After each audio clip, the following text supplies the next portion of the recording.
But ఒకటే విషయం, ఇప్పుడు నేతి బీరకాయలో నెయ్యి ఎంత ఉన్నదో తెలుసుకోవడానికి ఒక విషయం సరిపోతుంది. అన్నం ఉడికిందా లేదో చూడాలంటే ఒక మెతుకు ముట్టుకుంటే తెలిసిపోతుంది. ఈ రిపోర్ట్ నిజమా అబద్ధమా సరే 650 పేజీలు బయటకు వస్తే తెలుస్తుంది. బట్ నిన్న వాళ్ళు చెప్పిన దాని ప్రకారంగా అది నిజమే అనుకుంటే, నేను 3 ఆధారాలు కుండ బద్దలు కొట్టినట్టు చెప్పిన కదా, క్యాబినెట్ అప్రూవల్ లేదు అంటే ఉన్నది అని మూపోటు జవాబు ఇచ్చినాం. నిపుణుల కమిటీ పక్కకు పెట్టినరు అంటే ఆ నిపుణుల కమిటీ అఫిడవిట్ రూపములో కమిషన్కే సమాధానం చెప్పింది, మా రిపోర్టు మీదనే ప్రభుత్వం నిర్ణయం తీసుకున్నది అని. ఇక నీళ్లు లేవు అని ఉమాభారతి లెటర్ చూపిస్తే ఆ లెటర్లోనే 3వ పేజీల ఆమెనే చెప్పింది నీళ్లు లేవు అని చెప్పి, అది కూడా బయట పెట్టినా. ఇప్పుడు ఎక్కడ నిజాయితీ ఉంది, ఎవరిది నిజాయితీ అని నేను మాట్లాడుతాను.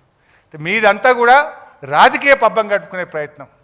కేసీఆర్దేమో తపన, తన్లాట, ఆర్తి, నా ప్రజలకు నా రైతులకు నీళ్లు రావాలనే తన్లాట. ఈరోజు కూడా చెప్తున్నాం, నువ్వు చేస్తే నీకే గౌరవం, నువ్వు చేయకపోయినా మళ్ళీ వచ్చేది బీఆర్ఎస్ ప్రభుత్వమే. ఖచ్చితంగా 2 పిల్లలను మరమ్మతు చేస్తాం, రైతాంగానికి నీళ్ళు ఇచ్చి తీర్థమని చెప్పి నేను మీకు మనవి చేస్తా ఉన్నా. ఇప్పుడే ఒక మెసేజ్ ఇస్తుండ్రు, కరెంట్ కట్ చేస్తురట, నా పీపీటీ చూడొద్దని జిల్లాలలో. సరే, ఫోన్లలో చూస్తురట కరెంట్ కట్ చేస్తే. సరే, అది వాళ్ళ విజ్ఞత. ఏదో అంటారు చూడండి, దాన్ని పెట్టి అరిచేతిని అడ్డం పెట్టి ఆపలేరు అన్నట్టు, నిజాలను ఎప్పుడు కూడా ఆపలేరు.